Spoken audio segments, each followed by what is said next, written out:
नमस्कार साथियों, स्वागत है आप सभी का आपकी अपनी पाठशाला पर। मैं हूं अंकित अवस्थी।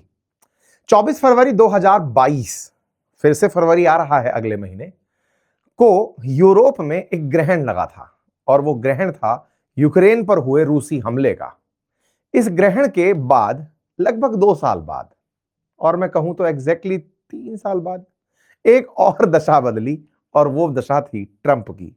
इस पूरे काल में यूरोप ने अपनी रही सही जो भी इज्जत थी उस पर भी बट्टा लगवा लिया। आज के सेशन में हम जिक्र कर रहे हैं यूरोपियन यूनियन की उस लाचारी का, जिसमें आप ये जान पाएंगे कि कभी यूरोप जो पूरी दुनिया पर राज करता था, आज खुद इस तरह से पीड़ित है कि वो कौन से धड़े में रहे, किसके साथ रहे, किसके साथ ना रहे। हाल ही में यूरोपियन यूनियन के लीडर्स की, यूरोप के प्रमुख देशों की जो दशा हुई है, उसकी आज एक मनोस्थिति आपको देखते ही बनेगी।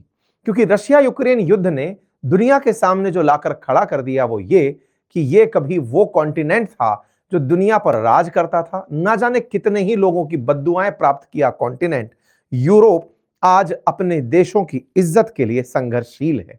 ये तमाम फ्रेम में लगे हुए जिन नेताओं को आप देख रहे हैं, इन सबके मन में ले देकर अगर किसी के प्रति बाद में जो घृणा भाव होगा वो इस व्यक्ति के होगा।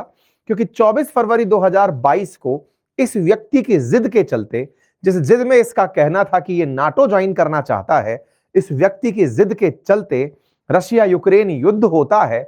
ना तो इसे नाटो मिलता है, ये सब मिलकर कहते हैं कि तुम्हें नाटो में ना ला पाएंगे हैं, साथ ही साथ में ना ही ये अपना देश बचा पाता है। रही सही स्थिति खराब होती है इन सभी देशों की, क्योंकि इनके घाव और कुरद के सामने आ जाते हैं।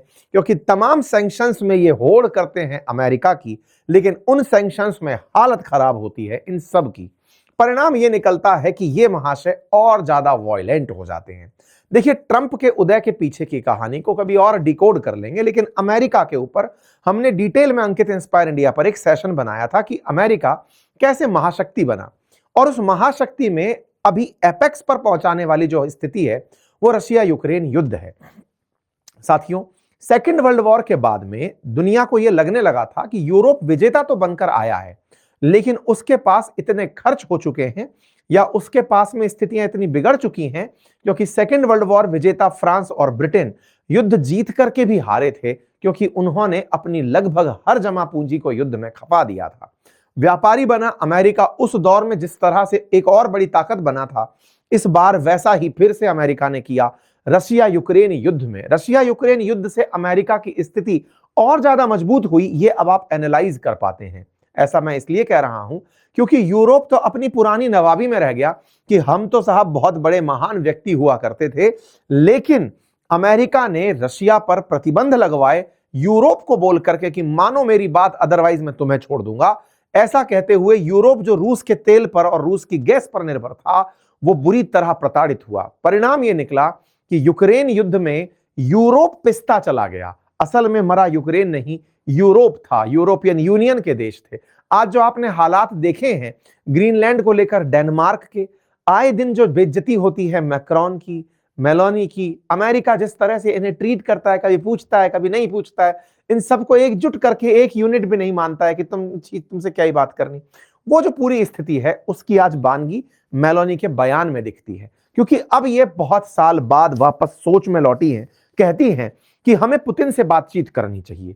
और पुतिन से बातचीत की हेडलाइन बनती है मॉस्को टाइम्स में, इटालियन पीएम से EU should talk to Russia over Ukraine, कि यूक्रेन के मसले पर हमें रशिया से बात करनी चाहिए। इनसे पूछा गया, मैडम किस तरह से आपके दिमाग में ये थॉट आया और अब कैसे आया? हम सब समझते हैं कि आपके दिमाग में ये थॉट क्यों आया, लेकिन आंसर मीडिया को देने के लिए कुछ तो आपने बताया होगा। बोले हाँ बताया। बोले कैसे? बोले हमें लगता है कि केवल एक पार्टी से बात करके क्या होगा, हम हर बार जेलेंस्की से बात कर लेते हैं, उनकी सुन लेते हैं। यूरोप को चाहिए कि अपना प्रतिनिधि वो रूस के लिए भी नियुक्त करें। मैडम बहुत तेज दिमाग चला आपका। मैडम अब तक कहां थे आप? जब तक ट्रंप हर दोनों को बिठाकर बात कर रहे थे, आप खुद यूक्रेन के सपोर्टर बनकर के बैठ करके साथ साथ चल रहे थे। ट्रंप खेला खेल रहे थे, आप दोनों से बात करने की जगह यूक्रेन का पक्ष लिए चल रहे थे। लेकिन आपको ये बुद्धि कहां से आई? बुद्धि आई फ्रांस से। बुद्धि आई इनसे, जो इन्होंने पकड़ पकड़ कर इनको निकाला था ना, उससे। आपको मालूम होगा जब रशिया ने यूक्रेन के एक क्षेत्र क्रीमिया पर कब्जा किया था, उस समय पर G8 से इन यूरोप के देशों ने अमेरिका के कहने पर रूस को बाहर निकाल दिया था कि नहीं, तुम्हें नहीं रहने का अधिकार है। उस समय ये सब लोग बड़े ही तेज बने थे कि हमें अमेरिका जितनी इज्जत प्राप्त है, हमने रशिया के खिलाफ फैसला लिया है। लेकिन आज अचानक इनके अंदर सद्बुद्धि आती है, कहने निकल पड़ते हैं कि नहीं नहीं साहब, हमको चाहिए कि रशिया से बात करनी चाहिए। इनसे पूछा कि मैडम कोई और भी है आपका भाई बंधु जो ऐसा सोचता है? बोले हाँ, अभी पिछले महीने ही मैक्रोन ने कहा था, उनकी बात मानने लायक। मैक्रोन जिसकी ट्रंप मजाक उड़ा रहे हैं, मैक्रोन जिनको लेकर कह रहे हैं कि मैक्रोन से हमने कहा कि सुनो हम ग्रीनलैंड लेना चाहते हैं, मैक्रोन ने कहा कि सर ऐसा नहीं कर सकते, आप ऐसा मत करिएगा। हमने कहा मैक्रोन चुप रहिए, तुम्हारे ऊपर टैरिफ लगा देंगे। Oh Trump I am sorry, please ऐसा मत करिएगा, आपको जो ठीक लगे वो करिए। रूस ने, अमेरिका ने इन यूरोप के सभी देशों की बुझे बल्ब की तरह एक झालर बना दी है, साथ में इन सबको घंटे की तरह बजाता चला जा रहा है।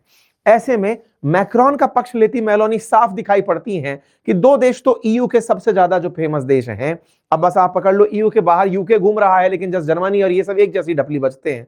ये सबको फील हो रहा है कि हमें बात करनी चाहिए। कुछ समय पहले फ्रेंच प्रेसिडेंट इमानुएल मैक्रोन ने कहा कि Europe will have to find a way to directly engage with Russian leader, either a lasting peace is reached in current negotiation और we find way for Europeans to re-engage in a dialogue with Russia in transparency and association with Ukraine. Ukraine को साथ में रखते हुए हमें बात करनी चाहिए। ये वही मैक्रोनी है जो कुछ समय पहले सेना को लेकर मना करती हुई दिखाई दी थी, कह रही थी कि मैं यूक्रेन में लड़ने के लिए सेना नहीं भेजूंगी। और अब ये जेलेंस्की के खिलाफ कहिए, मैक्रोन के पक्ष में कहिए या ट्रंप के दबाव में कहिए, कहती हुई दिखाई पड़ रही हैं कि हमें भी पार्टी बन जाना चाहिए। देखिए, पूरा यूरोप एक दिन जिसे भद्द भाव से पीड़ित कर सकता है वो जेलेंस्की है, क्योंकि इसी के साथ रहते रहते इन लोगों ने अपनी नेगोशिएटिंग पावर खत्म कर दी। आज भारत यूरोप के तुलना में अगर इकोनॉमिकली देखा जाए तो कंप्लीट यूरोप और भारत की इकोनॉमी में काफी अंतर है, लेकिन फिर भी हम अपने आज तक के स्टैंड में किसी एक देश के साथ नहीं चले। जो हमें डे वन से पता था, यूरोप को आज समझ में आ रहा है कि हमें दोनों से बात करनी चाहिए। भारत ने डे वन से कहा है डिप्लोमेसी, डायलॉग, पीस, दोनों टेबल पे बैठो। भारत रशिया से भी बात कर रहा है तो यूक्रेन से भी बात कर रहा है। ऐसी स्थिति में नेगोशिएशन ही अंतिम विकल्प है। ये पहले भी हो सकते थे, यही बार बार इनसे कहा जा रहा था। खैर, जब दो महाशक्तियां आपस में झगड़ रही होती हैं तो बिचौलियों को लगता है कि वो भीड़ में है, और उनको कई बार कहते हैं ना कि कई बार इमारत में हर ईंट को ये घमंड हो जाता है कि पूरी इमारत उस अकेली ईंट पर टिकी है। यूरोप का हाल कुछ वैसा ही था। कहते हैं कि ऊंट गाड़ी के नीचे चलते कुत्ते को लगता है कि इस गाड़ी में ताकत उसकी वजह से आई है। बहुत ज्यादा गंदी मैंने तुलना कर दी, क्षमा चाहता हूं, लेकिन वास्तविकता यही है कि ये गाड़ी चला ट्रंप रहे हैं, लेकिन यूरोप को लग रहा था कि ये उनकी वजह से है। यूरोप की इतनी भद्द क्यों पिटी? क्योंकि उनके दिमाग में अभी पुराना ट्रेलर चल रहा है। उन्हें लगता है कि जिस तरह हमारा दुनिया में पहले वर्चस्व होता था, आज भी हम उसी में हैं, लोग हमें उतनी ही इज्जत देते हैं। लेकिन इज्जत ट्रंप ने भाई साहब कह के ली। कैसे? आपको एक एक करके बताता हूं, सुनिए। कुछ समय पहले मैंने एक बहुत अच्छा सेशन किया था। मुझे जो one of the best explainers था, उनमें से मैंने एक वीडियो आपके साथ साझा किया था, अंकित इंस्पायर इंडिया पर, जिसमें मैंने तरीका बताया था शुरुआत से लेकर कि अमेरिका सुपर पावर कैसे बना। मैंने आपको बताया था कि कैसे यूरोप से निकले हुए जो देश थे, जिसमें ब्रिटेन था, जिसमें फ्रांस था, जिसमें स्पेन था, ये जाकर कैसे अमेरिका बसाए। फिर अमेरिका बस गया और वो इन पर ही राज करने लगा। हमने पूरी डिटेलिंग आपको दी थी। यूरोपियन यूनियन को यूक्रेन के दौरान पूरी तरह ट्रंप ने अपने साथ रखा। जब सैंक्शन लगाने की बात हुई तब अमेरिका ने हर बार यूरोप से कहा कि जो मैं कह रहा हूं तुमको भी वही करना होगा। ट्रंप ने यूरोपियन यूनियन से कहलवा कहलवा करके रशिया के खिलाफ सारे एक्शन करवाए। हालत तो यह हो गई कि इनको इस तरह से ट्रीट किया गया, इस तरह की फेक इमेजेस तक वायरल होने लगी कि साहब अमेरिका ने इनको बहुत बेइज्जत किया है। लेकिन कोई बात नहीं साहब, बेइज्जती एक कारण हो सकता है। अमेरिका अपने आप को शक्ति संपन्न बनाए रखने के लिए यूरोप को इस तरह से पीड़ित कर रहा था। दूसरा, हाल में आपने अगर नाटो का स्टैंड देखा हो, ट्रंप ने ताजा ताजा भी बयान दिया है, पहला भी इनका बयान है। उनका कहना है कि वो नाटो कंट्रीज को डिफेंड नहीं करेंगे अगर ये लोग अपनी जीडीपी का 5% नाटो के बजट पर खर्च नहीं करेंगे। नाटो में 32 देश आते हैं, अमेरिका सबसे बड़ा बजट इसके अंदर स्पेंड करता है। ताजा ताजा अभी परसों ही ट्रंप ने फिर धमकाते हुए कहा है कि यूरोप के देश जिन्हें लगता है कि वो नाटो के बिना रह सकते हैं, चीन और रूस से उनकी कोई हिफाजत नहीं कर पाएगा। अगर नाटो में अमेरिका ना हो, और अमेरिका उस नाटो फोर्स की सबसे बड़ी ताकत है। ये लोग, ये आपको याद होगा ना, मतलब अगर आपने आधुनिक भारत का इतिहास पढ़ा होगा तो वेलेस्ली की एक सहायता संधि हुआ करती थी, जिसमें अंग्रेजों ने हमारे देश के राजाओं को पहले यह सिखाया कि आपको फोर्स रखने की जरूरत क्यों है, जब हम आपके यहां पर फोर्स रख सकते हैं, आपकी सुरक्षा हम करने को तैयार हैं, आप सबको सेना क्यों रखनी, आप अपने पैसे से देश के विकास पर काम करो। और बाद में उन्हीं अंग्रेजों ने उन सभी राजाओं से कहा कि सुनो, अब एक दूसरे से तो लड़ोगे नहीं, क्योंकि सेना सारी हमारी है और ये पूरा देश हमारा है। एग्जैक्टली अमेरिका ने इनके साथ यही किया। अमेरिका ने पूरे यूरोप में पहले बेस बनाए, ये कहते हुए कि तुम्हें डरने की क्या जरूरत है, अगर रशिया अटैक करता है तो हमारी सेनाएं पूरे यूरोप की हिफाजत करेंगी। और आज अमेरिका क्या उल्टी धमकी देता है कि सुनो भैया, तुम पूरे बजट में से चिंदी भर पैसा खर्च करते हो, पहले इनसे कहलवाकर कम पैसा खर्च करवाया, आज उनको टेंट्रम उल्टा दे रहा है पूरे यूरोप के ऊपर। मुझे डर तो इस बात का है कि ट्रंप अगर इसी तरह से फायर मोड में रहे तो अभी थोड़े दिन पहले वेनेजुएला हुआ, फिर ग्रीनलैंड हुआ, फिर थोड़े उससे पहले गाजा हुआ, कहीं ऐसा ना हो कि एक दिन पूरे यूरोप को ये बोलें कि सुनो, ये पूरा हमको ही छोड़ दो, यूरोपियन देश, तुम्हारी तो कोई औकात तो है नहीं, तुम्हारे पास फोर्सेस तो है नहीं, सारा मेरा ही तो किया जा रहा है। वास्तविकता भी है, इस पूरे की पूरे पाई को अगर आप देखें तो 75% सीधा सीधा नाटो का बजट अमेरिका का है। नाटो बोले तो इन सारे देशों की संयुक्त फोर्सेस का बजट समझ लो। अब आप ये अगर साहब आपस में लड़ने निकले, एक तरफ पूरी तरफ अमेरिका खड़ा है और चिंदी चिंदी अमाउंट लेकर के ये छोटे छोटे देश खड़े हुए हैं। फ्रांस 40 बिलियन यूरो लेकर खड़ा हुआ है, तो मतलब इनकी कोई वैल्यू नहीं है अमेरिकी बजट के आगे। इसीलिए ये सारी चीजें देखने को मिल रही है। और तो और यहां पर मतलब अभी कुछ दिन पहले एक रिपोर्ट निकल कर आई थी कि अगर रूस एक एक करके यूरोप के देशों पर हमला करने लगे तो इनके पास अब फोर्सेस ही नहीं बची। क्यों? क्योंकि यूरोपियंस ने जो किया था वो ट्रंप ने इनके ऊपर कर दिया। अच्छा, असल में अमेरिका के लोग अमेरिकन थोड़ी हैं, है तो इनकी बिगड़ी हुई ब्रीड ही ना यूरोपियंस की, जो बहुत पहले ही माइग्रेट करके पहुंच गई थी अमेरिका। अब वो वहां से बैठकर इन्हीं को हड़काने लग रहे हैं, सुनो तुम भी हमारे नहीं हो, तुम काम के नहीं हो, हटो, अब हम तुम पर राज करेंगे। तो इनको अब ये फीलिंग आने लगी है।